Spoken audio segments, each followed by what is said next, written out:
Welcome back to the SportsMax Zone. We begin with football. On Monday at Old Trafford, Manchester United beat Liverpool 2-1 in the final match of round 3 in the English Premier League. The Liverpool boss, Jurgen Klopp, believes the better team lost. This is what he said. We are in a tricky situation injury-wise. We got through the week with 14, 15 senior players available and now have to make sure they don't get injured. We should have won this game. I know it sounds ridiculous, but that is how I saw it. I am concerned about our situation, but that is how it is. Meanwhile, the Manchester United boss, Erik ten Hag, said a strong mentality was the springboard for his team's success. We can talk about tactics, but it's all about attitude. We can see that attitude on the pitch. There was communication, there was fighting spirit, and especially there was teamwork. And you can see what they can achieve because they can play effing good football. I said to the players, we have to act, not talk a lot. Make sure you are a team and battle and be brave. Joining us now is European football correspondent Simon Evans. Simon, good afternoon. What do you make of the respective managers' post-match comments? Yeah, I think Erik ten Hag in particular there is spot on, really. I mean, I was at Old Trafford last night, and that's exactly what we saw from United. We saw a really good attitude and fighting spirit, organisation, communication, as he said. They looked like a team out there. Liverpool, I think the most interesting line there from Klopp is he's concerned about the situation. The injuries are there, but they still had a strong side out. There aren't many regular key starters who are out injured at the moment, apart from maybe Thiago in midfield. But Liverpool were just nowhere near their best. They were really below par. And United, after that disastrous start to the season with those 2 defeats, bounced back and looked like a team who can compete with the top teams. Simon, can you say, and it's similar to what I felt that, as soon as I saw the starting lineup, I was a bit shocked because, not only Cristiano Ronaldo, which many would have felt would be benched. We saw Harry Maguire, of course, Fred. Were you surprised with the brave decisions that Erik ten Hag made and, of course, the rewards that he reaped? Somebody sent me a message after they saw the team and said, this is absolutely crunch now because he's made these big calls. And if it doesn't go well, it's going to be on him. It would have been on him. In his 3rd game, people would have questioned all those decisions that you just mentioned. And it came off. Luke Shaw as well left out. And Tyrell Malacia came in at left back and had an excellent game. The central defensive partnership, taking Maguire out, some people would say that's long overdue. But bringing Varane in alongside Lisandro Martinez, it looked like a pairing. There was none of that hesitancy that we've seen so often from United in defence with Maguire there. So, yeah, it worked. It paid off. He took some gambles there and got the reward for it. Yeah, Simon, I saw one of the recent heated debates between Gary Neville and Jamie Carragher about Man United and where the problems were. And I think Neville was suggesting that, the issues with the owners and so on is overwhelming the players. And Carragher was suggesting that they are professionals and they have to take some responsibility and the players have to stand up. We just heard the coach Ten Hag suggesting that there was a lot of attitude from the Man United players presenting themselves in a strong manner. Seems to, based on what we saw yesterday, go along with what Jamie Carragher was saying, that yes, things may not be 100%, but the players are professionals. They have to go out on the field and do the job. Yeah, and they can do that, and they've done it before in the past. There's nothing new about protests against the Glazers. It's been going on for over a decade, hasn't it? And United have won things in the past while there's been green and yellow scarves and protests going on. They've won titles under Ferguson when people weren't happy about the Glazers. And last night there were protests outside the ground. There were chants right from the start and up throughout the first half, really, anti-Glazer chants, even after the goals, as though the fans were making a point that you might be entertaining us, you might be delighting us by beating Liverpool, but we still are against the Glazers. But the players didn't let that disrupt them at all. They focused on the job in hand, and it does give some back into what Carragher says. That is possible. That is what professional players have to do. The rest of it can be sorted out in the newspapers, on the stock market, in the boardroom and everything else. The players can only do what they're there to do, which is to go out on the field and perform. Yeah, and Ten Hag is only a few months into the job now, Simon, so you don't want to read too much into what has happened so far with him. But from what you have seen, do you think he has the tools to rebuild Man U? You know, I think if you put Casemiro in front of that defence we saw last night, the one with Varane and Martinez and Malacia at left back, there's a bit of bite and steel to that team then. And Casemiro certainly is going to add that. And I think you look at the attack and you think, well, if Ronaldo isn't going to feature, they probably do need to look at bringing somebody else in there. And maybe they need something more on the creative side in midfield. But basically, there's a side there that last night you left it thinking, well, no, they're not going to suddenly go from being a team we were describing as the worst Manchester United team in 20 years into title contenders. Of course not. But they look like a side who might be able to compete in the top 6 and maybe even top 4, especially if that Casemiro signing, which I think is a great signing for United, exactly what they needed, much more than Frankie de Jong, who they chased all summer. If that works well, then, you know, United might be capable of having a much better season than we were suggesting here last week. Atmosphere question now, Simon. Happy that you were at Old Trafford to be able to talk about the feeling inside the stadium. The moment after Elanga hit the post, between that moment and when Jadon Sancho opened the scoring, was there positivity reverberating throughout the stadium, or were there people saying, there we go, we missed a chance to take the lead, we are going to get hit by a sucker punch, Liverpool are going to hit us? Tell me about, between those 2 points, Elanga's effort off the post and then Sancho scoring. No, I didn't pick up any negative vibes about it. What was really interesting and strange about the atmosphere last night was, as I was saying, those protests.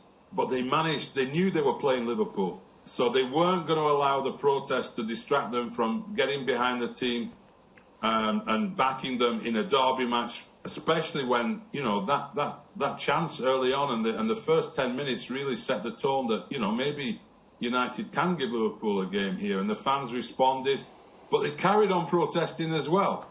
So that also shows that while we're saying that the team can do it, the fans can do it as well. If they can back that team and the players and get behind them at the same time as making their points against the owners. And so it was a very weird atmosphere in the stadium in that sense, but one which I think that, you know, that's as good as it's going to get for United. There's going to be protests against these owners. That's not going to go away. But it didn't sour the mood for the players. And there wasn't, because of the effort and the work rate and the clear sign that they were really going out and giving it their all, there wasn't that feeling of, oh, here we go again. Before his introduction in the second half, after Liverpool had pinched one back through that Mo Salah header, Simon, what was the reaction to the moment Cristiano Ronaldo got up off the bench to warm up ahead of his entry? It wasn't the big reaction that we've seen in the past. You know, sometimes when a star player is left on the bench, and we've seen it with Ronaldo, he starts warming up and the chants for his name start coming out and so on. Didn't really happen because it was very late in the game. And people weren't really concerned about boosting United's attack. At that stage, Liverpool were not really forcing the issue, but you felt that was going to happen in the latter stages of the game. So there wasn't a huge reaction either way about Ronaldo, actually. And I think that will be something that will also please Ten Hag, because he doesn't need a backdrop of like constant questioning of his decisions over Ronaldo. If he's going to make use of him as an impact sub, then that might make sense. If he's going to play him sometimes and not play him other times, he wants to be able to do that without it being a huge issue and a debate every time. And the crowd not overreacting to it helps Ten Hag, I think. One more Manchester United question before we move to Liverpool quickly. In the short time we have left on this on this match, Simon. Bruno Fernandes, a lot of the things that you know very well. You've seen many live matches and you watch the games on TV. The disadvantage by watching on TV, you don't see the players' body language and their interactions with their teammate off the camera, off the ball. You would have seen Bruno last night. Did the captain's armband imbue him with the sense of responsibility to not waste energy remonstrating with his teammates, but to be positive in what he said and how he acted? Was that what you saw from the standing captain last night? What I saw in the first 5 minutes was setting the tone from him, really. I mean, we've seen him do it before, and sometimes it seems a little bit foolish when he goes and makes those long runs to close down the goalkeeper and leave spaces behind him. But against Liverpool, he was leading the press early on. He was setting the tone that this was going to be an aggressive display. It was going to be a display with a lot of running. They outran Liverpool in the statistics last night, and I thought he responded really well in terms of leading by example and not leading by argument and remonstration and waving his arms about, but by putting in the hard yards. Many people were baffled when they looked at the Liverpool team sheet, Simon. So Fabinho fit enough for the bench, but not fit enough to start. Jordan Henderson, James Milner, and the teenager Harvey Elliott in the midfield. Klopp wouldn't admit it. He's too proud to do that. But did he get that wrong? I think he did, yeah. And he was asked about Fabinho afterwards, and he was honest and said that there wasn't an injury problem, actually. It was a tactical decision, a choice to leave Fabinho on the bench, who hadn't played well in the previous game, it has to be said. But that match against Manchester United, that midfield, when you saw it on the team sheet there, and you thought, this is just a step too far. It looked a weak midfield, that. You know, Milner in there with Henderson and Elliott, that's not a top midfield for Liverpool. So I was really surprised Fabinho wasn't in there, and that he came in, later in the game. I thought he might have been brought in much earlier, actually, because Liverpool were really struggling in midfield. Yeah, people talk a lot about Darwin Núñez being absent, and I remind him that he's still getting used to Liverpool and Liverpool to him. So we don't know what he will do for Liverpool at his best. We certainly know what Diogo Jota provides, and I felt that his absence, more than anybody else in an attacking position for Liverpool, that absence was huge for Liverpool on the day. Yeah, I agree. His movement more than anything. You know, he did. Firmino, unfortunately, he's a player I've really enjoyed watching over these years, but he does seem to be struggling a little bit at the moment. I think, his tendency of dropping off, and we saw him doing it last night, it doesn't really work in this way of playing, the way the game's evolved as much as it used to do when Firmino first came into the Premier League, and I think he will be phased out for Núñez. But yeah, they missed Jota, and they didn't really give enough support to Salah, who didn't have a massive impact on the game either. But he needs people moving around with him. And, you're looking at it last night and thinking, did you really need to sell Sadio Mane? Was that really the smartest thing to do? Because without him, they didn't look anywhere near as dangerous. Yeah, so your verdict on Liverpool is that when they get the army of men that they have injured back, they'll be fine? Or do you see a season of perhaps more difficulties than they would have experienced over the last, say, 2 seasons? You know what? You remember during COVID when they struggled and they had those runs of games? I started to feel there was a bit of that back there. Van Dijk was missing for injury during that period, but he was missing last night as well, because that wasn't Van Dijk who was out there. He wasn't playing anything like the commanding best central defender in the world that we know him to be. And so I'm a bit concerned. Alexander-Arnold, teams are targeting him now like United did. They're not going at Robertson, they're going at Alexander-Arnold. So I think Liverpool have a few things to sort out. I'm not writing them off at all. There's a lot of good players there, and Klopp's a brilliant manager. But I see some signs a little bit similar to when they had that bad run in that season where they had to fight to even get in the top 4. Right, and Simon, speaking about sorting out issues and problems, let's now talk about Chelsea, who have spent approximately £200 million on transfers so far this summer and are expected to spend even more after being linked with Everton's Anthony Gordon and Barcelona's Pierre-Emerick Aubameyang. Which of these deals is likely to be finalised? Yeah, Gordon has been indicating, according to today's reports, that he does want to leave Everton and take that opportunity. It's a lot of money. I mean, I don't know how widely known Anthony Gordon is around the world, because Everton haven't been a team that's been competing, but he's a promising youngster, but I wouldn't say he's shown much more than being a promising youngster. So they're talking about 40, 50 million for him. They're also being linked with Wesley Fofana from Leicester City, who've turned down a £70 million bid.